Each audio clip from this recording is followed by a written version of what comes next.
أعوذ بالله من الشيطان الرجيم بسم الله الرحمن الرحيم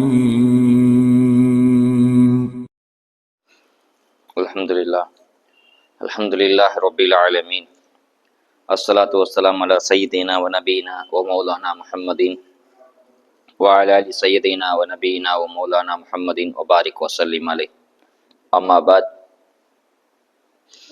فقد قال الله تعالى في شان حبيبه تعليما تكبيرا مخبرا وعامرا إن الله وملائكته يصلون على النبي يا أيها الذين آمنوا صلوا عليه وسلموا تسليما اللهم صل على سيدنا محمد وعلى آل سيدنا محمد وبارك وسلم عليه وما توفيق إلا بالله لا حول ولا قوة إلا بالله العلي العظيم ربي اشرح لي صدري ويسر لي أمري واحلل عقدة من لساني يفقهوا قولي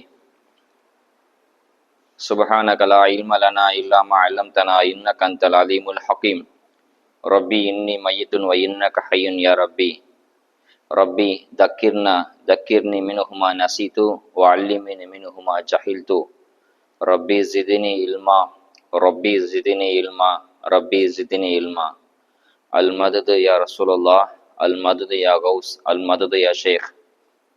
எல்லா புகழும் புகழ்ச்சியும் வல்லா அல்லாஹ் அவன் ஒருவனுக்கே உரித்தாகுக. சலாத்தும் சலாமும் ஈருலக நாயகர் கண்மணி நாயகம் முஹம்மது முஸ்தபா சல்லல்லாஹு அலிஹி வசல்லம் அவர்கள் மீதும் அவர்களை பின்பற்றி வாழ்ந்த உத்தம சத்திய சஹாபாக்கள், தாபீன்கள், தபா தாபீன்கள், நாதாக்கள், சுஹதாக்கள், வலிமார்கள், இமாம் பெருமக்கள், நல்லவர்கள், பெரியவர்கள், குறிப்பாக அவருடைய இல்லம் நாடி வந்திருக்கும் நம் அனைவரின் மீதும் இன்னும் வரவிருக்கும் நம் அனைவரின் மீதும் அல்லாஹ்வின் அருளும் ரஹ்மத்தும் என்றும் குறைவில்லாமல் நின்று நிலவட்டுமாக. ஆமீன். அல்ஹம்துலில்லாஹ். இந்த நல்லுதர் வேலையிலே நல்லதை கேட்பதற்கும் நல்லதை சொல்வதற்கும் தொடர்ந்து அது குறித்து நல்ல விஷயங்களை சிந்திப்பதற்கும் வருங்காலத்தில் அதன்படி செயலாற்றுவதற்கும் வல்லா அல்லாஹ் நம் அனைவருக்கும் தௌஃபீக் செய்வானாக. ஆரம்பமாக அனைத்து நிலைமைகளிலும் அல்லாஹ் ஒருவனையே பயந்து நடந்து கொள்ளுங்கள் என்று முதலில் எனக்கும் அதற்கடுத்து நான் உங்களுக்கும் வசிய செய்து கொள்கின்றேன். அல்லாஹுடைய மாபெரும் கிருபை அல்லது சுப்ஹானஹு வ தஆலா ஒரு புனிதமான இந்த ஜும்மா நாளிலே அவனுடைய இல்லத்திலே அல்லாஹ் நம்மை இங்கு ஒன்று சேர்த்திருக்கின்றான். வாழும் காலமெல்லாம் அவன் பொருத்தத்துடன் வாழ்ந்து அவன் பொருத்தத்துடன் மரணித்து நாளை கபரிலிருந்து எழுப்பப்படும் போது அவன் பொருத்தத்துடன் எழுப்பப்படக்கூடிய தௌஃபீக்கை அல்லாஹ் நம் அனைவருக்கும் தந்தருள் புரிவானாக. ஆமீன். அல்ஹம்துலில்லாஹ். அல்லாஹ் சுப்ஹானஹு வ தஆலா இந்த உலகத்துல பலவிதமான படைப்புகள் அல்லாஹ் படைச்சிருக்கிறான். மனிதர்களையும் பல வேறுபாடுகளோடு அல்லாஹ் படைச்சிருக்கிறான். எல்லா மனிதரும் ஒரே மாதிரி கிடையாது. சிலர் பணக்காரராகவும் சிலர் ஏழையாகவும் சிலர் ஏற்றத்தாழ்வோடு அல்லாஹ் படைச்சிருக்கிறான். அல்லாஹ்வுடைய நியதி அப்படிதான். அல்லாஹ் எல்லாத்தையும் ஒரே மாதிரி ஒரே இடத்துல ஒரே குணத்துல அல்லாஹ் படைக்கல. அல்லாஹ் எல்லாத்தையும் ஒரு ஏற்றத்தாழ்வோட அல்லாஹ் படைச்சிருக்கிறான். காரணம் என்னன்னு சொன்னா, அல்லாஹ் யார் இது மூலியமா அதிக அமல் செய்யறாங்க அப்படின்னு ஐயுக்கும் அஹ்சன் அமலா, யார் உங்கள இதனால யார் அதிக அமல் செய்யறாங்கன்னு பார்க்கறது தான் அல்லாஹ் இப்படி படைச்சிருக்கிறான். சில பேர் அல்லாஹ் தாலா உடல் ஊனமுற்றலாக அல்லாஹ் படைச்சிருப்பான். கண் தெரியாதவர்களாக, காது கேளாதவர்களாக, வாய் பேச முடியாதவர்களாக, இன்னும் கால் ஊனமாக, இன்னும் கை சூம்பி போன நிலையில, இன்னும் மூளை வளர்ச்சி குன்றியவர்களாக, இப்படி சில பேரை சில மாதிரி இன்னும் பல பேர் அல்லாஹ் தாலா ஆரோக்கியத்தோட நல்ல கை கால் நல்லா திரகாத்திரத்தோட கண் பார்வை நல்லா கூர்மையா இருக்கிற மாதிரி, காது நல்லா ஷார்ப்பா கேட்கிற மாதிரி அல்லாஹ் படைச்சிருக்கான். இது அல்லாஹ்வோட நீதி. அல்லாஹ் ஒருத்தரை ஏற்றமாகவும் ஒருத்தர் தாழ்வாகவும் அல்லாஹ் படைச்சிருக்கலாம். ஒருத்தர் காது நல்லா கேட்கிற மாதிரியும் ஒருத்தர் காது மந்தமா இருக்கிற மாதிரியும் ஒரு கண் பார்வை நல்லா கூர்மையா தெரியுற மாதிரியும் சிலருக்கு கிட்ட பார்வை தெரியாத மாதிரியும் தூர பார்வை தெரியாத மாதிரியும் அல்லாஹ் இப்படி மாத்தி மாத்தி எல்லாம் படைச்சிருக்கிறான். அல்லாஹ் அரபில இதுக்கு தூல் ஆஹாத் அப்படின்னு சொல்லுவாங்க. அதாவது தனித்திறமை பெற்றவர்கள் என்பதாக அரபில சொல்லுவாங்க. தமிழ்ல இதுக்குதான் மாற்றுத்திறனாளிகள் அப்படின்னு தமிழ்ல சொல்லுவாங்க. மாற்றுத்திறனாளி பொதுவாகவே அல்லாஹ் தாலா இப்படி மாற்றுத்திறனாளி படைச்சிருக்கான்னு சொன்னா அவங்களுக்கு தனித்திறமை அல்லாஹ் கொடுத்துருப்பான்.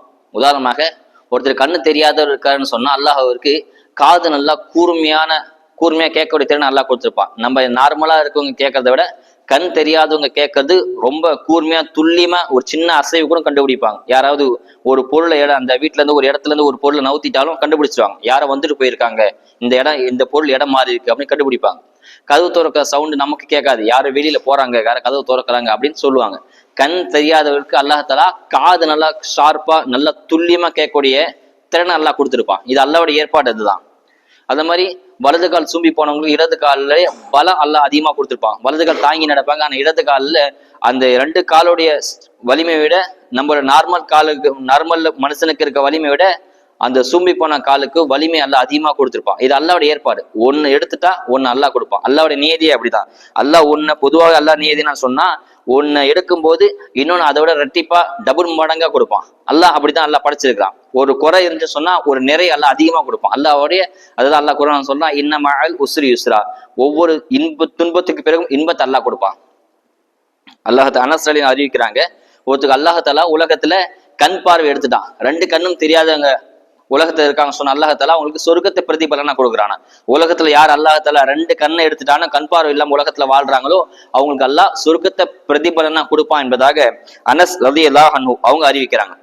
இன்னும் எந்த அளவுக்கு ஹதீஸ் வருதுன்னு சொன்னா, மறுமையில் அல்லாஹ்தஆலா எல்லாமே எல்லா உறுப்பும் சரியா இயங்குறவங்களை கூப்பிட்டு அல்லாஹ் விசாரிப்பானா. அந்த மாதிரி உடல் ஊனமுற்றவர்கள், கண் பார்வற்றவங்க, காது கேட்காதவங்க, வாய் பேச முடியாதவங்க, கை கால் சரியா இல்லாதவங்களை அல்லாஹ் விசாரிப்பானா.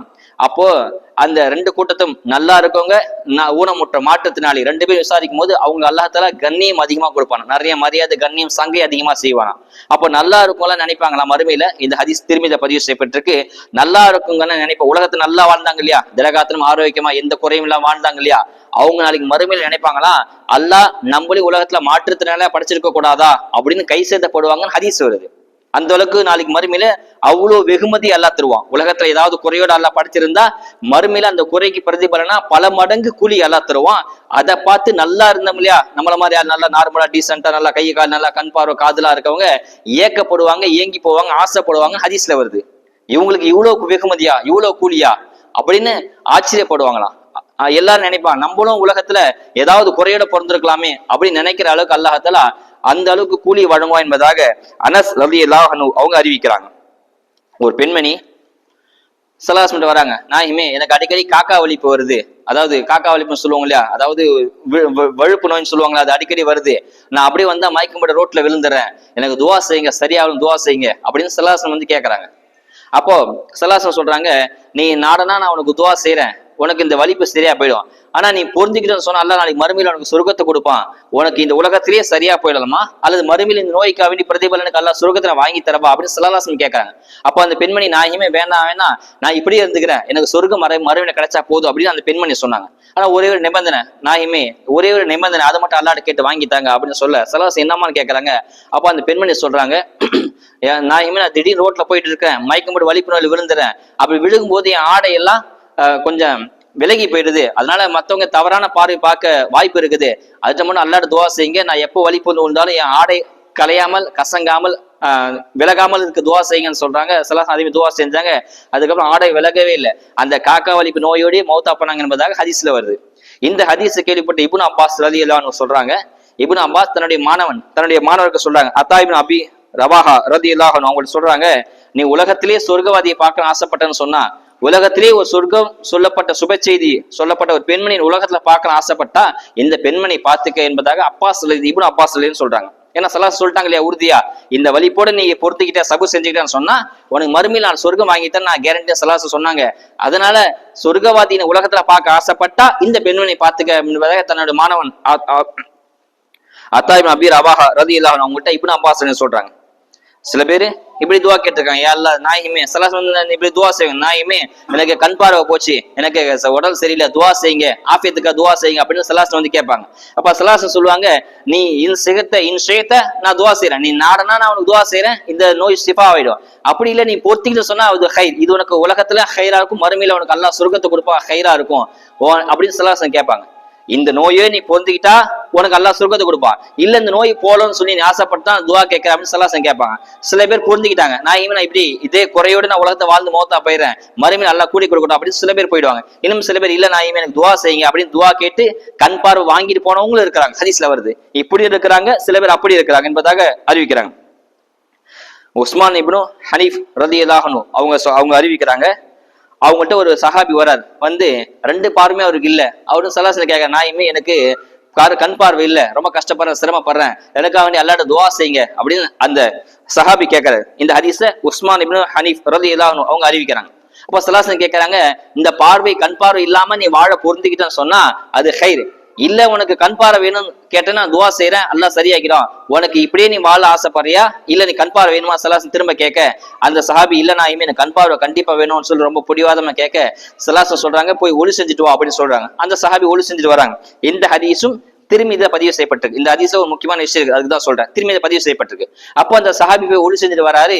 ஒளி செஞ்சு வந்து சலாசன் சொல்றாங்க, ஒரு துவாவை கத்துக் கொடுக்குறாங்க. இந்த துவாவை நீ கேளு, அல்லாஹ் உனக்கு ஷிஃபா கொடுப்பான், கண் பார்வை கொடுப்பான் அப்படின்னு துவா சொல்றாங்க. அந்த துவா என்னன்னா, அல்லாஹும்ம இன்னி அஸ்அலுக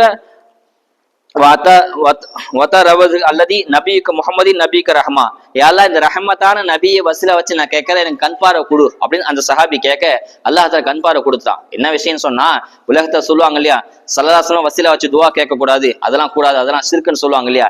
இந்த திருமீது ஹதீஸ் சஹீஹான ஹதீஸ் பதிவு செய்யப்பட்டிருக்கு. அந்த சஹாபி இப்படியே துவா செஞ்சு, அல்லாஹ் இந்த ரஹமத்தான நபியை வசில வச்சு நான் கேட்கறேன், எனக்கு கண் பார்வை கொடு அப்படின்னு கேட்டாங்க. அதனால கண் பார்வை கிடைச்சிச்சின்னு ஹதீஸ்ல வருது.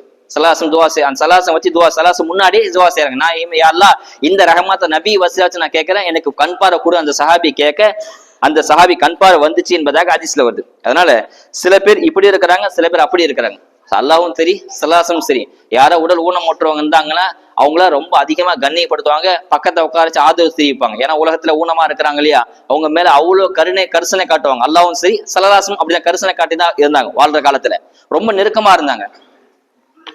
தொடையோட தொட காலோட கால் ஒட்டின மாதிரி எல்லாம் உட்கார்ந்து இருக்காங்க. கண் பார்வை இல்லாதவங்க ஊனமுற்றவங்க சல்லாசம் அவளை நெருக்கமா வச்சிருந்தாங்க. அல்லாஹ் அதை தான் விரும்புறா, சல்லாசும் வாழ்க்கையில அப்படிதான் வாழ்ந்து காமிச்சாங்க. ஏன்னா இதெல்லாம் சொல்றேன்னு சொன்னா, வரக்கூடிய டிசம்பர் 3 சர்வதேச ஊனமுற்றோர் மாற்றுத்திறனாளி தினம் அப்படின்னு உலகத்துல கொண்டாடுறாங்க. டிசம்பர் 3 வரக்கூடிய டிசம்பர் 3ல சர்வதேச மாற்றுத்திறனாளி தினம் அப்படின்னு கொண்டாடப்படுது. அதெல்லாம் சலாசம் அதுக்கெல்லாம் முன்னோடியா சலாசம் ஒரு நம்ம மாற்றத்தினால எப்படி நடக்கணும், எப்படி வாழ்ந்தாங்க, அப்படி வாழ்ந்த நன்மைன்னு சலாசம் முன்கூட்டியே சொல்லிட்டு போயிட்டாங்க. நமக்கு தான் தெரியாம இருக்குது. இப்னு மசூத் ரலியல்லாஹு அன்ஹு மிகப்பெரிய சஹாபி, எல்லாத்துக்குமே தெரியும் இல்லையா, ஃபேமஸான சஹாபி. அந்த சஹாபி எப்படி தெரியுமா இருப்பாரு, யாருக்குமே தெரியாது இல்லையா. இப்னு மசூத் எப்படி இருப்பாங்கன்னு சொன்னா, ரொம்ப குள்ளமா இருப்பாங்க, ரொம்ப ஒல்லியா, ரொம்ப குள்ளமா, கை கால்லாம் சூம்பி போன நிலையில ஒரு மாற்றுத்திறனாளி தோட்டத்துல இருப்பாரு. கை காலெல்லாம் நார்மல் மனுஷனுக்கு இருக்க மாதிரி இருக்காதா, ரொம்ப சூம்பி போய் உள்ளியா குச்சி மாதிரி கை காலெல்லாம் அப்படிதான் இருக்கும். ரொம்ப குள்ளம், பொதுவா இருக்க மனுஷனை விட இப்னு மசூத் ரலியல்லாஹு ரொம்ப குள்ளமா இருப்பாங்களா. சில பேர் கேலியே பண்ணாங்களா, இப்ப மிஸ்வாக் எடுக்கிறதுக்காக வேண்டி அந்த மரத்து மேல இப்னு மசூத் மேல ஏறுறாங்க. ஏறும்போது காத்தடிச்சு ஆடை விலகிச்சு. நமக்கு தான் கால் நீட்டா இருக்கும், ஆனா அவங்களுக்கு சின்னதா தான் இருக்கும் காலு. கொஞ்சம் காத்தடிச்சுன்னா விலகி முட்டையெல்லாம் தெரிய ஆரம்பிச்சிச்சு. இதை பார்த்து சில சஹாபாக்கள் சில நபர்கள் சிரிக்க, சலாசம் லிமத்தாலுக்கு ஏன் சிரிக்கிறீங்க அப்படின்னு கேட்கறாங்க. அப்போ சொல்றாங்க, அந்த இப்னு மசூத் அவங்களை பாருங்க அப்படின்னு காமிச்ச உடனே சலாசம் சொல்றாங்களா, நீங்க இவரை பார்த்து இப்ப சிரிக்கிறீங்க, நாளைக்கு அல்லாஹ் மறுமையில இவருடைய காலை மட்டும் அல்லாஹ் எடை போட்ட இந்த காலை பார்த்தா நீங்க சிரிக்கிறீங்க, சூம்பி பண்ண காலை பார்த்தா சிரிக்கிறீங்க, அல்லாஹ் நாளைக்கு மறுமையில இந்த 2 காலை மட்டும் எடை போட்டான்னு சொன்னா உலகத்துல உள்ள உஹது மலையை விட பெருசா கனமா நன்மையில கணக்கும் என்பதாக சொல்றாங்க. அந்த அளவுக்கு அல்லாஹ் தஆலாவும் ஸல்லல்லாஹு அலைஹி வஸல்லமும் அவ்வளவு மரியாதை கொடுத்தாங்க ஊனமுற்றவர்களுக்கு. இன்னும் ஸல்லல்லாஹு சொல்றாங்க, இப்னு மசூத் ரலியல்லாஹு அன்ஹு எந்த அளவுக்குன்னு சொன்னா, ஃபிக்ஹ் சட்டத்துல மார்க்க சட்டத்துல விளக்கம் இப்னு மசூத் மாதிரி யாரும் விளக்கம் கொடுக்க முடியாதா. அவ்வளவு அறிவு தேர்ந்து அவ்வளவு புத்தி கூர்மையா இருந்தாங்க இப்னு மசூத் ரலியல்லாஹு அன்ஹு. சலாசமுடைய குடும்பத்துல ஒருத்தரா ஆகி போயிட்டாங்க. சலாசம் குடும்பம் இப்ப என் வீட்டுக்கு நான் அப்பான்னு போவும் வருவேன், நான் அனுமதி கேட்க தேவையில்ல, காலிங் விளையாடிச்சு உள்ள வரவான்னு கேட்க தேவையில்ல. அந்த மாதிரி உரிமையை சலாசம் இப்னு மசூத் கொடுத்துருந்தாங்க. சலாசம் வீட்டுக்கு அவங்க போவாங்க, அவங்க வருவாங்க. அந்த அளவுக்கு உரிமை, அந்த அளவுக்கு அட்வான்டேஜ் எடுத்து சலாசம் கொடுத்துட்டாங்க. எப்ப போனா வரலாம், எப்போனா போலாம், சொந்த பிள்ளை மாதிரி இப்னு மசூத் சலாசம் நெருக்கத்தை வச்சுட்டாங்க. இன்னும் சொல்லுவாங்க, ஹுதைஃபா ரலியல்லாஹு அவங்கள்ட்ட கேட்காம, ஹுதைஃபா ரலியல்லாஹு யாருன்னு சொன்னா சலாசம் பர்சனல் செக்யூரிட்டி, சலாசம் கூட இருப்பாங்க. அவங்கள்ட்ட கேட்கறாங்களா, அப்துல் ரஹ்மான் யசீத் ரலியல்லாஹு அன்ஹு கேட்கறாங்க, ஸல்லல்லாஹு வாழ்க்கையை நான் அப்படியே ஒரு ஜான் ஒண்ணு கூட மிஸ் பண்ணாம அப்படியே பின்பற்றணும் சொன்னா, அதாவது ஜெராக்ஸ் அடிச்ச மாதிரி பின்பற்றணும் சொன்னா நான் யாரை பின்பற்றது அப்படின்னு சொல்லி அப்துல் ரஹ்மான் யசீத் ரலியல்லாஹு அன்ஹு அவங்க ஹுதைஃபா ரலியல்லாஹு அன்ஹு வந்து கேட்கறாங்க. ஸல்லல்லாஹு வாழ்க்கையை அவங்க நடைமுறையை நான் அப்படியே ஜெராக்ஸ் மாதிரி பின்பற்றணும்னு சொன்னா எந்த சஹாபி பின்பற்றினா அது தோதுவா இருக்கும் அப்படின்னு கேட்க, அந்த ஹுதைஃபா ரலியல்லாஹு பர்சன்ஸ் கூடவே இருப்பாங்க. ஹுதைஃபா ரலியல்லாஹு அவங்க சொல்றாங்க, நீ ஸல்லல்லாஹு ஜெராக்ஸ் மாதிரி பின்பற்ற ஆசைப்பட்டன்னு சொன்னா இப்னு மஸ்ஊத் பின்பற்று அப்படின்னு சொல்றாங்க. அந்த அளவுக்கு சுன்னத்தை பின்பற்றினாங்க. அந்த அளவுக்கு அல்லாஹ் தஆலா ஸல்லல்லாஹு அவ்வளவு கண்ணியத்தை அந்த இப்னு மஸ்ஊத், காரணம் அவங்க மாற்றத்தின ஊனமுற்றா இருந்தாங்க, அவ்வளவு திறமையை அல்லாஹ் கொடுத்திருந்தாங்க. இன்னும் ஸல்லல்லாஹு வாழ்ற காலத்துல ஊனமுற்றவர்கள், அதாவது யாராவது அழைச்சா உடனே பதிலளிப்பாங்க. இன்னும் குறிப்பா ஊனமுற்றவர் மாற்றத்தினால் ஏதாவது கூப்பிட்டாங்க அப்படி இறங்கி போயிட்டாங்களாம். ஒரு சஹாபி அப்படி வர்றாங்க, ரெண்டு பார்வை தெரியாது. அவங்க பேரு இக்பான் இப்னு மாலிக் ரலியல்லாஹு அன்ஹு. அவங்களுக்கு ரெண்டு பார்வையுமே தெரியாது. அவங்க ஸல்லல்லாஹு தர்பாருக்கு வர்றாங்க. வந்து நாயகமே, எனக்கு வந்து ரெண்டு கண் பார்வை தெரியாது, என்னோட வீடு ரொம்ப ஊருக்கு வெளியில ஒரு ஆத்த கடந்துதான் என் வீடு இருக்குது, அந்த வீட்டு பக்கத்துல சில முஸ்லிம்கள் இருக்கிறாங்க, அவங்களுக்கு நான் இமாமத் பண்ண ஆசைப்படுறேன், நான் தொழுகைக்கு ஆசைப்படுறேன், நீ மழை பெஞ்சிச்சு சொன்னா வெள்ளம் அதிகமாயிடு, தண்ணி கலந்து வர முடியல, இன்னும் இருட்டு நேரத்துல இருள்ல என்னால பள்ளிவாசல் வர முடியல, நாங்க வீட்லயே தொழுதுக்குவா, நான் இமாமாத்தா நிக்க மத்தவங்க நான் தொழுக வைக்கவா அப்படின்னு அந்த சஹாபி கேட்க, ஸல்லல்லாஹு அதுக்கு என்னப்பா நீ தாராளமா தொழுக வச்சுக்க அப்படின்னு சொல்ல, அந்த இக்பான் இப்னு மாலிக் ரலியல்லாஹு அன்ஹு கேட்கறாங்க, நாயுமே இப்படி தொழு வைக்கிறது முன்னோட்டமா முதல்ல எங்க வீட்டுல வந்து நீங்க இமாமத் பண்ணி தொழு வைங்க, அதுக்கப்புறம் நான் இமாமத் ஆகிறேன் அப்படின்னு ஸல்லல்லாஹு அந்த சஹாபி அனுமதி கேட்க, சரிப்பா நீ சொல்லு நான் வரேன் அப்படின்னு சொல்லிடுறாங்க. அனஸ் அறிவிக்கிறாங்க, ஒரு ஜவ்வால் நேரத்தை உச்சி நேரத்தை வந்து அந்த சஹாபி வராது, கண் பார்வையற்ற அந்த இக்பான் இப்னு மாலிக் ரலியல்லாஹு அன்ஹு வந்து கேட்கறாங்க, நாயுமே என் வீட்டுல தொழுகை ஏற்பாடு எல்லாம் பண்ணிட்டேன், நீங்க வந்து தொழு வைங்க அப்படின்னு கூப்பிட்டு ஊருக்கு வெளியில ரொம்ப தொலைவில் இருக்குது, ஸல்லல்லாஹு அந்த வாக்குறுத்துக்காக வேண்டி தோ வர அப்படின்னு சொல்லி அப்படியே உச்சி நேரத்துல கிளம்பினாங்க. ஹதீஸ் அனஸ்ல அறிவிக்கிறாங்க, வெயில் டைம்ல ஸல்லல்லாஹு மதீனா அந்த ஊரை விட்டு வெளியில ரொம்ப தூரத்துக்கு ஆத்த கடந்து அந்த வீட்டுக்கு போறாங்க. போய் கேட்கறாங்க, நீ எங்கப்பா ஆசைப்படுற, நீ இந்த வீட்டுல ஒரு இடத்த காட்டுறாங்க, அந்த வீட்டுல எங்க தொழு வைக்க நீ ஆசைப்படுறேன்னு கேட்க, அந்த சாபி ஒரு இடத்த காட்டுறாங்க, அந்த இடத்துல ஸல்லல்லாஹு தொழுறாங்க. பின்னாடி அந்த சஹாபி உட்பட அந்த சுத்தி இந்த வீட்டுல உள்ள எல்லா மக்களும் ஸல்லல்லாஹு பின்னாடி இமாமத்தை தொழுறாங்க. முதல்ல நீங்க தொழு வைக்கணும்னு ஆசைப்பட்டாங்க, ஸல்லல்லாஹு தொழு வைக்கிறாங்க. இன்னும் அறிவிக்கிற அனஸ் அந்த சஹாபி மாவுல ஒரு இறைச்சி பீஸா நம்ம கைமான்னு சொல்லுவோம் இல்லையா, அந்த மாதிரி இறைச்சி பீஸா போட்டு மாவுல கலந்து ஒரு உணவா கொடுத்தாங்க, அதை சாப்பிட்டுதான் நாங்க வந்தோம் என்பதாக அனஸ் அறிவிக்கிறாங்க. அந்த அளவுக்கு ஊனமுற்றவர்கள் ஸல்லல்லாஹு இறங்கி வேலை செஞ்சாங்க, அவ்வளவு நெருக்கமா ஸல்லல்லாஹு வச்சிருந்தாங்க. இன்னும் நிறைய சொல்லலாம். எல்லாம் கேள்விப்பட்டோம் இல்லையா, அப்துல்லா இப்னு உம்மு மக்தும், அவங்களுக்கு கண் பார்வை தெரியாது, அவங்களும் ஒரு சஹாபி, ஒரு ஃபேமஸான சஹாபி தான். அவங்க வந்து கேக்குறாங்க, நாயுமே எனக்கு கண் பார்வை தெரியாது, எனக்கு யாரும் தொழுகைக்கு அழைச்சு வர ஆள் கிடையாது, தொழுகைக்கு நல்லா வர முடியல, நான் வீட்லயே தொழுதுக்கிட்டோமா அப்படின்னு கேக்குறாங்க. ஸல்லல்லாஹு சரிப்பா வீட்லயே தொழுதுக்க அப்படின்னு சொல்றாங்க. சொன்ன உடனே அந்த சஹாபி திரும்ப போறாரு. போன உடனே திருப்பி சஹாபி ஸல்லல்லாஹு கூப்பிடுறாங்க, இங்க வாப்பா அப்படின்னு கூப்பிட்டு கேக்குறாங்க, ஹல் தஸ்மவு நிதா, உன் வீட்டுல பாங்க சொல்ற சத்தம் கேக்குதா அப்படின்னு ஸல்லல்லாஹு கேக்குறாங்க. நாயுமே நாம் கேக்குது, பாங்க சொல்ற சத்தம் தெளிவா கேக்குதுன்னு சொன்ன உடனே ஸல்லல்லாஹு சொல்றாங்க, அப்ப எப்ப பாங்க சத்தம் உங்க வீட்டுல கேக்குதோ நீ வீட்டுல தொழு அனுமதி கிடையாது, பள்ளிவாசலுக்கு வந்துதான் தொழுன்னு சொல்லிடுறாங்க. இப்ப ரெண்டு ஹதீஸ் முரண்பாடு வருது. இந்த முதல்ல கேட்ட இக்பான் இப்னு மாலிக் ரலியல்லாஹு அன்ஹு அனுமதி கேட்க ஸல்லல்லாஹு அனுமதி கொடுத்துட்டாங்க. ஆனா இந்த சஹாபியா அனுமதி தரலன்னு சொன்னா இதுல நிறைய மார்க்க சட்டத்தை உலமாக்கள் பதிவு செய்யறாங்க. ஒண்ணு என்னன்னு சொன்னா, இந்த காலத்துல மைக்கு போட்டு பாங்க சொல்றாங்க, அப்ப மைக்கெல்லாம் கிடையாது இல்லையா, பள்ளியாசு மேல பாங்க சொல்லுவாங்க. அப்படி பள்ளியாசு மேல பாங்க சொல்றது உங்க வீட்டுல கேக்குதுன்னு சொன்னா நீங்க பள்ளியாசு பக்கத்துல தானே இருக்கிறீங்க, அப்ப நடந்து வந்துடலாம் இல்லையா, அதுதான் அர்த்தம். ஏன்னா மைக்கு போட்டு சொன்னா ரொம்ப தொலைவில் இருக்குன்னு சொல்லலாம், நீங்க பள்ளியாசு மேல இருந்தா சஹாபாக்கள் பாங்க சொல்லுவாங்க, அப்ப கேட்கறது இன்னும் ஹதீஸ்ல சொல்றாங்க, இக்காமத் பள்ளிவாசல் சொன்னா வீட்டுல அவங்க வீட்டுல கேட்குமா, அவ்வளவு நெருக்கத்தில் இருக்கிற நீங்க பள்ளியில தான் தொழுகிறோம், வீட்டுல தொழு அனுமதி கிடையாது. நீங்க நினைக்கலாம் ஜமாத்த தொழுது முஸ்தஹபு சுன்னத்து நஃபீல் அப்படின்னு நினைக்கலாம். இந்த ஹதீஸ் மூலமா சொல்றாங்க ஜமாத்த தொழுது ஃபர்லு. சில பேருக்கு தெரியல, நிறைய பேர் ஹஜ்ஜிக்கு போனவங்க இருக்கிறாங்க, நிறைய தெரிஞ்சு எல்லா விஷயம் தெரிஞ்சவங்க இருக்கிறாங்க, வீட்டுல தான் தொழுவாங்க. ஃபஜ்ர் டைம்ல லேட்டா போச்சா வீட்டுல தொழுவது, நம்ம போனா தொழுகு முடிஞ்சிடும் இல்லையா அப்படின்னு. இதெல்லாம் ரொம்ப தப்பு. இந்த ஹதீஸ் மூலமா கண் தெரியாத அந்த சஹாபிக்கு அனுமதி தரலையே, ரெண்டு கண்ணு அற்ற அந்த சஹாபியே சொல்றாங்க நீங்க வீட்டுல தொழு அனுமதியே கிடையாது, பள்ளியாச தான் வந்து ஜமாத்தா தொழு அனுமதி கொடுத்தாங்க சொன்னா நம்மளாம் ஏமாத்துறோம். நமக்கு எல்லாமே அல்ல திரகாத்த கை கால் கொடுத்துருக்கான், கண்ணு கொடுத்துருக்கான், காது கொடுத்துருக்கான், நடந்து வர்றதுக்கு கால்ல சக்தி இருக்குது, வாகனம் இருக்குது, பைக் இருக்குது, கார் இருக்குது சொன்னா நம்ம எப்படி வீட்டுல தொழு, எப்படி அனுமதி சிந்தித்து பார்க்கணும். அப்ப இது ஒரு காரணம். இன்னொன்னு பாங்கு சொல்ற சத்தம் கேக்குது இல்லையா, அப்ப நீங்க வீட்டுல வரணும். இன்னொன்னு என்னன்னு சொன்னா, அந்த இக்பால் இப்னு மாலிக் ரலியல்லாஹு அவங்க கூப்பிட்டது வீட்டுல தொழுவதுக்கு இல்ல, வீட்டை பள்ளிவாசல் மாதிரி ஆக்கிறதுக்கு தான் கூப்பிட்டாங்க. ஒரு ஜமாத்தா பள்ளிவாசல் மாதிரி உருவாக்குறதுக்கு கேட்டாங்க. இருட்டுல மழை பெஞ்சா வர முடியல, வீட்டுல ஒரு பள்ளிவாசமா ஒரு இடத்த செட் பண்ணிருக்க வாங்கன்னு சொன்னாங்க. அது வீடு கிடையாது, அது பள்ளிவாசல் அமைப்பில் ஆயிடுச்சு. அதனால சலாஸ் அங்க அனுமதி கொடுத்தாங்க. இந்த சஹாபிக்கு அனுமதி கொடுக்கல என்பதாக உலமாக்கள் இந்த ஹதீஸ்க்கு விளக்கம் தராங்க. இதே உம்மு மக்தூம் ரலியல்லாஹு அன்ஹு ஒரு தடவை வராங்க, சலாசம் வீட்டுக்கு வராங்க. வீட்டுக்கு வந்த உடனே சலாசம் காஃபிகள் தலைவரோட பேசிட்டு இருக்காங்க, ஒரு பேச்சுவார்த்தை நடத்திட்டு தாவத் கொடுத்து பேசிட்டு இருக்காங்க. பேசிட்டு வந்து சஹாபி உள்ள வந்து டவுட்டுக்காக நாஹிமே அப்படின்னு கூப்பிடுறாங்க. சலாசம் திரும்பல. அதாவது இவரு லோக்கல் ஆளு, எப்போனா பாத்துக்கலாம் பேசிக்கலாம் டவுட் கேட்கலாம். ஆனா இவங்க வந்து மக்கத்து காபீர். சலாசம் வீட்டுக்கு வந்து சலாசம் தாவா கொடுத்துருக்காங்க, ரொம்ப முக்கியமான விஷயம் பேசிட்டு இருக்காங்க. ஆனா இவர் எப்போனா பார்க்கலாம் பேசலாம்னு வேண்டி இவரை கண்டுக்கல சலாசம். அதாவது இவர் பக்கம் முகத்தை திருப்பாம இருக்கிறாங்க. இவருக்கு கண் பார்வை தெரியாது இல்லையா, ஆனா யாரும் வந்திருக்காங்கன்னு தெரியல. எப்பவும் போல சலாசம் வீட்டுக்கு வராங்க, டவுட் கேட்கறதுக்கு வராங்க. சலாசம் திரும்பல. அப்ப அல்லாஹ் ஆயத்தை இறக்கிட்டான், அபசவத்தவல்ல அன்ஜாஹுல் ஆமா அபச நாஹிமே, நீங்க மறுத்துட்டீங்க, கடுக்கடுத்துட்டீங்க, ஒத்தவல்ல முகத்தை திருப்பிட்டீங்க, அன்ஜாஹுல் ஆமா ஒரு கண் தெரியாத சஹாபி வரும்போது நீங்க முகத்தை திருப்பிட்டீங்கன்னு சொல்லி சலாசம் அன்பான தொல்லை அல்லாஹ்தாலா கண்டிக்கிறான். ஏன்னா இவங்க காஃபிர், இவங்க இஸ்லாமுக்கு வரலாம் போலாம், நமக்கு அது முக்கியம் கிடையாது. இவர் எப்பவுமே இஸ்லாத்துல இருக்கிறவர், கண்பாரவற்றவர், இவருக்கு நீங்க முக்கியத்துவம் கொடுங்க என்பதாக அல்லாஹ்தாலா எச்சரிக்கை செய்யறான். ஒரு அன்பு தோணை எச்சரிக்கை செய்யறான். அந்த அளவுக்கு அல்லாஹ்தாலாவும் ஊனமுற்றோருமே இரக்கம் காட்டுறான், சலாசம் இரக்கம் காட்டினாங்க. உடனே அந்த சஹாபியை கூப்பிட்டு சலாசம் உட்கார வச்சு சின்ன டவுட் கேட்டாங்க. எந்த அளவுக்கு சொன்னா சலாசம் கூட பக்கத்துல உட்கார வச்சு தொடையோட காலோட கால ஒட்டின மாதிரி உட்கார வச்சு கேட்டாங்க என்பதாக பதிவு செய்யறாங்க. அவ்வளவு ஊனமுற்றோர் சலாசம் சரியத்துல அவ்வளவு வெகுமதி கொடுத்து, அவ்வளவு கண்ணியத்தை அல்லாஹ் கொடுத்திருக்கிறான். சலாசம் ஒரு தடவை இதே உம்மு மக்தூம் ரலியல்லாஹு அப்துல்லா பின் உம்மு மக்தூம் ரலியல்லாஹு ஒரு தடவை ரொம்ப கவலை தேஞ்ச முகத்தோட சலாசம் வீட்டுக்கு வராங்க. என்ன காரணம் சொன்னா, ஒரு ஆயத்து இறங்குச்சு. என்ன ஆயத்தம் சொன்னா, லா யஸ்தவில் காயிதுன மினல் முஃமினீன வல் முஹாஜிதுன ஃபீ ஸபீலில்லாஹ். ஒரு ஆயத்துன்னு சொன்னா, போர் செய்ய அல்லாஹ்க்காக வேண்டி போர் செய்ய வெளியே போறாங்க இல்லையா, அவங்களும் வீட்டுல உட்கார்ந்து இருக்கவும் சமமாக மாட்டாங்க. போர் செய்ய போறவங்க தான் சிறந்தவங்க, போர் செய்ய வீட்டுல இருக்காங்க பாத்தீங்களா அவங்க தாழ்ந்தவர்கள் என்பதாக ஆயத்து இறங்குச்சு. இந்த ஆயத்தை உம்மு மக்தூம் கேட்டு ரொம்ப கவலைப்பட்டாங்க.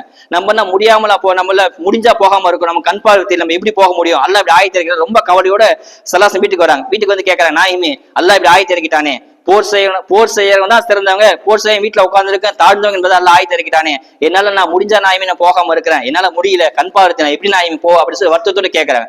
சலாசம் பதில் சொல்லல, அமைதியா இருக்கிறாங்க. என்ன பண்ண தெரியும், அமைதியா உட்கார வச்சு அமைதியா இருக்கிறாங்க. உடனே ஜிப்ரீல் அலைஹிஸ்ஸலாம் இறங்குறாங்க. இறங்கி நாஹிமே அல்லாஹ் இப்ப இறங்கின ஆயத்துல ஒரு வார்த்தையை சேர்க்க சொல்லிட்டான்னு சொல்லி சேர்க்கிறாங்க. என்ன ஆயத்துனா, கைர முலிரின் லார் அப்படின்னு ஆயத்தை சேர்த்து, அந்த ஆயத்தை கூட அல்லாஹ் சேர்த்து இறக்கிட்டான். என்னன்னு சொன்னா, தக்க காரணமின்றி வீட்டுல இருக்கலாம், காரணம் எல்லாம் வீட்டுல இருக்கலாம், ஆயத்தை சேர்த்து இறக்கிட்டாங்க. உடனே சலாசம் கேட்கறாங்க, இப்ப தோழரே இப்ப சந்தோஷமா அப்படி போலாம்னு கேட்கறாங்க. அதாவது காரணம் இல்லாம வீட்டுல உட்கார்ந்து இருக்குதான் தாழ்ந்தவர், காரணத்தோட கண் பார்வை தெரியல உங்களால வர முடியல சொன்னா நீங்க போருக்கு வராம இருக்கலாம், நீங்களும் சிறந்தா என்பதை அல்லாஹ் ஆயத்தமா அல்லாஹ் அந்த சஹாபிக்காக ஒரு வார்த்தை சேர்த்து இறக்கிட்டான். அல்லாஹ் அவ்வளவு கண்ணியத்தை ஊனமுற்றோர்கள் எல்லாம் கொடுத்தான். இன்னும் நிறைய ஹதீஸ் இருக்குது. சில பேரு ஆனா இந்த ஹதீஸ் வச்சு கண் பார்வை தெரியாதுன்னா போருக்கு வரலாம் அர்த்தம் கிடையாது. கண் பார்வை தெரியாம போருக்கு வந்தா சலாசம் முதல்ல வேணாம்ப்பா உனக்கு அனுமதி இல்ல, நீ போருக்கு வராம இருக்கலாம் சொல்லலாம். அப்படி மீறி அவங்க ஆசைப்பட்ட போருக்கு சலாசம் அனுமதி கொடுத்துருக்காங்க, போருக்கு வரலாம், தப்பு கிடையாது. அதேதான் அம்ரு இப்னு ஜமூஹ் ரலியல்லாஹு அவங்களுக்கு கால் ரொம்ப சூம்பி போய் கால் ரொம்ப தாங்கி ஒரு காலே இல்ல, ஒரு கால் தாங்கி கால் வலு இல்லாம தாங்கி நடந்தாங்க. அவங்களுக்கு அல்லாஹ் தஆலா 4 ஆம்பளை பிள்ளை, சிங்கக்குட்டியுமே 4 ஆம்பளை பிள்ளை கொடுத்திருந்தான். உஹது போர் வருது. உஹது போர் வரும்போது அந்த அம்ரு இப்னு ஜமூஹ் ரலியல்லாஹு போர்க்களத்துல கலந்துக்க ஆசைப்படுறாங்க. அந்த 4 பிள்ளைகிட்ட கேட்கறாங்க. பிள்ளைங்க சொல்றாங்க, வேணாப்பா நாங்க நல்லா தான் இருக்கோம், நாங்க போர் செய்யறோம், உனக்கு தான் அல்லாஹ் தஆலா சலுகை கொடுத்துட்டானே, நீ கால் ஊனமா இருக்க, நீ ஏன் வரப்போற அப்படின்னு சொல்லிட்டாங்க. ஆனா இவருக்கு மனசு கேட்கல. நேரா சலாஸ் தர்பாருக்கு வந்துட்டார். அம்ரு இப்னு ஜமூஹ் ரலியல்லாஹு சலாஸ் தர்பாருக்கு வந்துட்டாங்க. நாயுமே இப்படி நான் போர் செய்ய ஆசைப்படுறேன், என் பிள்ளைங்க வேணாம் சொல்றாங்களே அப்படின்னு. அப்ப சலாசம் சொல்றாங்க, வேணாப்பா நீ போர் செய்ய வீட்டுல, அதுதான் உனக்கு நல்லதுன்னு. இல்ல நான் வந்தே தீருவேன், நான் ஆசைப்படுறேன், அல்லாஹ் தஆலா போர்க்கள ஒருவேளை ஷஹீத் ஆக்கிட்டான்னு சொன்னா நான் இந்த நொண்டி கால் இல்லாம நல்ல கால் சொர்க்கத்துக்கு போவோம் இல்லையா, எனக்கு அல்ல வாய்ப்பு கொடுப்பான் இல்லையா, எனக்கு அனுமதி தாங்க சொன்ன உடனே சலாசம் சொல்லிட்டாங்க, நீ ஆசைப்படுற அதுக்காக அனுமதி தரேன் வாங்க அப்படின்னு சொல்லிட்டு அந்த 4 பிள்ளைங்க கூப்பிட்டு சலாசம் சொல்றாங்க, உன் தந்தை போருக்கு வர ஆசைப்படுறாரு, நீங்க தடுக்க உங்களுக்கு அனுமதி இல்லை, நீங்க தடுக்காதீங்கன்னு சொல்லிட்டாங்க. அதே மாதிரி உஹது போர்ல மிகப்பெரிய உஹது போர் நடக்குது. எல்லாத்துக்கும் தெரியும், பெரிய போர் உஹது போர், இஸ்லாத்துல பெரிய மைல்கல் உஹது போர். அந்த உஹது போர்ல எல்லா முஸ்லீம் நிக்கிறாங்க, குஃபார்கள் எல்லாம் நிக்கிறாங்க. அப்போ அந்த சஹாபி கேட்கிறார், யாரு அம்ரு இப்னு ஜமூஹ் ரலியல்லாஹு கேட்கறாங்க, நாயகமே போர்க்களத்துல ஒருவேளை ஷஹீத் ஆயிட்டேன்னு சொன்னா அல்லாஹ் மறுமையில சொர்க்கத்துக்கு அனுப்பும் போது என்ன நொண்டி காலான போனா நல்ல காலான போனா கேட்கறாங்க. சலாசம் சொல்றாங்க, இல்லப்பா நொண்டி கல்லாம் ஊன கல்லாம் சரியா போயிடும், நீ நல்ல திரகாத்திரமான காலோட திரகாத்திரமான ஆரோக்கியத்தை சொர்க்கத்துக்கு போ அப்படின்னு சொன்ன உடனே அந்த ஹதீஸ் அறிவிக்கிறாங்க சாபி சொன்ன உடனே நேரா போர்கள் காஃபிரோட போர்க்களத்துக்கு போறாரு, வீரமா போர் செய்யற அங்கேயே ஷஹீத் ஆயிட்டாரு. நல்லா ஷஹீத் ஆயிட்டு சொல்றாரு, அல்லாஹ் தஆலா என்ன நல்ல கால சொர்க்கத்துக்கு போனா என்பதாக சலாஸ் பின்னாடி சொல்றாங்க. இந்த சாபி சொர்க்கத்துல நல்ல காலோட சொர்க்கத்துக்கு போனா நான் அதை பார்த்தேன் என்பதை சலாஸ் சொல்றாங்க. அவ்வளவு ஆர்வம். சில பேரு நம்ம பார்ப்போம், நல்லா திரகாத்தமா இருப்பாங்க, தொழுகைக்கு வரமாட்டாங்க, கால் தாங்கி நடப்பாங்க, வீல் சேர்ல வருவாங்க, கட்டக்கால இருக்கும், அவங்க தொழுகை முன் வர பார்ப்போம். அல்லாஹ் தஆலா அப்படி இயற்கையில கொடுத்துட்டான். நல்லா இருக்கும், தொழுகை வர தயங்குவாங்க, கால் ஊனமா இருக்கும், கண் தெரியாம இருப்பாங்க, அவங்க தக்காப்புக்கு எப்படி நடந்து தவழ்ந்தா தொழுகை வந்துருவாங்க. அவ்வளவு ஆர்வத்தை அல்லாஹ் கொடுத்து ஊனம் மட்டும் அல்லாஹ் அவ்வளவு ஆர்வத்தை கொடுத்துருக்கான். இந்த மாற்றத்தினாலேயே படுற கஷ்டம் ரொம்ப நம்ம பார்க்கும். உஹது போருக்கு அல்லாஹ் தஆலா மாற்றத்தின அவ்வளவு கண்ணியத்தை அல்லாஹ் கொடுத்துருக்கான். சலாசம் உஹது போர்ல வெளியே போறாங்க. போகும்போது ஒரு 1000 பேரை கூப்பிட்டு வெளியில போயிடறாங்க. வெளில போன உடனே மீதி உள்ள மதீனாவுக்கு தொழுவைக்கு நபரா அல்லாஹ் தஆலா சலாசம் உம்மை மக்தும் ரலியல்லாஹு பொறுப்பு ஏற்றி போறாங்க. உம்மு மக்தும் கண்ணு தெரியாது, என்ன சொல்லி கண்ணு தெரியாது சாபியே நீங்க பொறுப்பாளியா இருங்கன்னு சொல்லி அவரை இமாமத் செஞ்சு இமாமத் நீங்க செய்யுங்கன்னு சொல்லி விட்டுட்டு போறாங்க. மத்த சஹாபிலா இருக்க அவர் அங்குள்ள சலாசம் அவங்களை முன்னிறுத்தாம கண் தெரியாது இந்த சஹாபியே எனக்கு பதிலா நீங்க தொழுவைங்க. அது தொழுகைன்னா சாதாரண விஷயம் கிடையாது. சில சட்டத்திட்டங்கள் கேட்டு மசூரா கேட்டு வருவாங்க, அதுக்கெல்லாம் விளக்கம் கொடுக்கும். வஹி தவிர எல்லா பொறுப்பும் இந்த நபர் தான் செய்யணும். யார் உம்மு மக்தும் ரலியல்லாஹு அவங்க நியமிச்சு போறாங்க ஹலீஃபாவா. இன்னும் சொல்லுவாங்க, மக்கால ஒரு மோதினார் ஃபேமஸானது பிலால் ரலியல்லாஹு, மதீனால 2 மோதினார் இருந்தாங்க. யாரும் சொன்னா மதீனால 2 யாரும் சொன்னா ஒண்ணு அபு மாஸ்தர் ரலியல்லாஹு, இன்னொன்னு இந்த உம்மு மக்தும் ரலியல்லாஹு மோதினார் இருந்தாங்க. பிலால் ரலியல்லாஹு பாங்க சொல்லுவாங்க, ரமலான் டைம்ல சலாசம் கூப்பிடுவாங்க, மக்களை சலாசம் கூப்பிடுவாங்க. கூப்பிட்டு பிலாலே நீ சஹருக்கு பாங்க சொல்லுங்க. சலாசம் சொல்லுவாங்களாம், பிலால் பாங்கு சொல்ல ஆரம்பிச்சா நீங்க சாப்பிடுங்க குடிங்க நோம்புல. இது உம்மு மக்தும் பாங்கு சொல்ல ஆரம்பிச்சா நீங்க சாப்பாடு குடிக்கிறத விட்டுட்டுங்க, நோம்பு நியத்து வச்சிங்க என்பதாக சலாசம் சொல்லுவாங்களாம். இப்படி பாங்கு சொல்லுவதற்கு அல்லாஹ் தஆலா இவரு அல்லாஹ் தஆலா அவ்வளவு மேன்மைப்படுத்தி வச்சா மாற்றத்தினாலேயே. இன்னும் கண் தெரியாது, இன்னும் ஒரு ஹதீஸ் வருது, நீங்க எச்சரிக்கையா இருக்கணும். கண் தெரியாது யாராவது வந்து உங்க வழி கேட்கிறார், ஒரு இடத்துக்கு போன வழி கேட்டா நீங்க சரியான வழியை சொல்லுங்க. கேள்விக்காக கிண்டலுக்காக வேண்டி அவர் பள்ளியாசி வழி கேட்டா நீங்க பாத்ரூம் வழிகாட்டு சுடுகாட்டு வழிகாட்டு நீங்க சொன்னா அவர் மீது அல்லாஹ்வோட சாபம் உண்டாகட்டும் சலாஸ் ஹதீஸ்ல அறிவிச்சிருக்காங்க. கண் பார்வை தெரியாது வழி கேட்டா கரெக்டான வழியை காட்டணுமா. இன்னும் நிறைய அவருக்கு உறுதுணையா இருக்கலாம். அது சலாசம் சொல்ற இது ஒரு ஹதீஸ் நம்ம கேள்விப்பட்டிருப்போம். இன்னமா துர்ஸகூன துன்சரூன லிலோஃபாயிக்கும், உங்களுக்கு அல்லாஹ் தஆலா உதவி செய்வதும் ரிஸ்க் கொடுப்பது யாருக்காக தெரியுமா? உங்களை உள்ள பலகீனமானதுக்காக தான் அல்லாஹ் உணவு அளிக்கிறான் என்பதாக ஹதீஸ்ல வருது. அதனால கண் தெரியாத இருந்தா அவங்களுக்கு கண் தெரியாத மட்டும் இல்ல, ஊனமுற்றவர்கள் இருந்தா அவங்களுக்கு நீங்க பேணி பாதுகாக்க உறுதுணையா இருங்க, அல்லாஹ் தஆலா நமக்கு உதவி செய்ய என்பதாக ஹதீஸ்ல வந்திருக்குது. இன்னும் சொல்லுவாங்க, ஒரு போர்க்களம் காதிசியா அப்படின்னு போர்க்களம். சலாசன் காலம் முடிஞ்சிச்சு, அபூபக்கர் உஸ்மான் எல்லா காலம் முடிஞ்சு போச்சு. காதிசியான் பெரிய போர்க்களம். அந்த போர்க்களம் கடுமையா யுத்தம் நடக்குது. அப்போ அந்த அப்துல்லா உம்மு மக்தும் ரலியல்லாஹு வராங்க, வந்து நான் போர்க்களத்தை கலந்துப்பேன் அப்படின்னு சொல்றாங்க. அப்போ சஹாபாக்கள் தடுக்கிறாங்க, நீங்க சலாசன் காலத்தே போர் செய்யல, நீங்க போர் செய்ய வேணாம், ரொம்ப போர் உஷ்ணமா கடுமையா இருக்குன்னு சொல்ல, இல்லைன்னா போர் செஞ்சே தீருவேன், அல்லாஹ் தஆலா என்ன நாளைக்கு மறுமையில கேள்வி கேட்கணும்னு சொல்லி போர்க்களத்தை கவாஸ் அறிஞ்சு நேரா போர்க்களத்துக்கு போறாங்க. அங்க ஒரு குழியை தோண்டிட்டாங்க. சொல்றாங்க, நான் மௌத்தா போயிட்டா என்ன இந்த நான் ஒருவேளை இந்த போர்க்களத்தை ஷஹீத் ஆயிட்டா, காதிசியா போருக்கு ஷஹீத் ஆயிட்டா, இந்த போர்க்களத்தோட மைதானத்துக்கு கொஞ்சம் ஒட்டின மாதிரி நடக்கம் செய்யுங்க, ரொம்ப தூரத்துக்கு கொண்டு போயிடாதீங்க, ஏன்னா நாளைக்கு மறுமையில அல்லாஹ் தஆலா போர்க்களத்தை வந்து ஷஹீதாட்டா அல்லாஹ் என்ன சொல்லணும். அதனால அப்படி சொல்லி அந்த போர்க்களத்து உள்ள போய் ஒரு குழி தோண்டி குழி இடுப்பு ஹதீஸ்ல செய்யறாங்க, இடுப்பு வரைக்கும் குழி தோண்டி குழியில இறங்கிட்டாராம், இறங்கி போர் செய்யறாராம். அவர்கிட்ட கேட்க ஏன் இப்படி குழி தோண்டி கேட்கும் போது சொன்னாராம், ஒருவேளை நான் போர்க்களத்தை புறமுது காட்டி ஓடிட கூடாது இல்லையா, எனக்கு கண் தெரியும் பின்னாடி பேக் அடிச்சிடுவேன், அப்படி நான் ஓடிட்டா முகமதுடைய கூட்டம் புறமுது காட்சி ஓடிச்சு ஒரு பேர் பேர் வரக்கூடாதுன்னு சொல்லி அந்த குழில் நின்று வீரத்தினமா போர் செஞ்சு அங்கேயே ஷஹீதானாங்க. காயங்கள்லாம் பட்டு எல்லா அடியும் பட்டு திரும்ப ஓட முடியாம அங்கே குழியில இருந்து மௌத்தா போனாங்க, ஷஹீதானாங்க என்பதாக ஹதீஸ்ல பதிவு செய்றாங்க. இந்த அளவுக்கு அல்லாஹ் தஆலா மாற்றத்தில அவ்வளவு அன்பு வச்சிருந்தா, அவ்வளவு இரக்கத்தை அவ்வளவு கண்ணியத்தை வச்சிருந்தா. அல்லாஹ் சுப்ஹானஹு தஆலா வாழும் காலம் எல்லாம் சலாசம் பின்பற்றி வாழ்ந்து மறைக்க தௌஃபீக் வல்லாஹ் தந்தல் புரிவானாக. அஸ்ஸலாமு அலைக்கும் வரஹ்மத்துல்லாஹி வபரகாத்துஹு.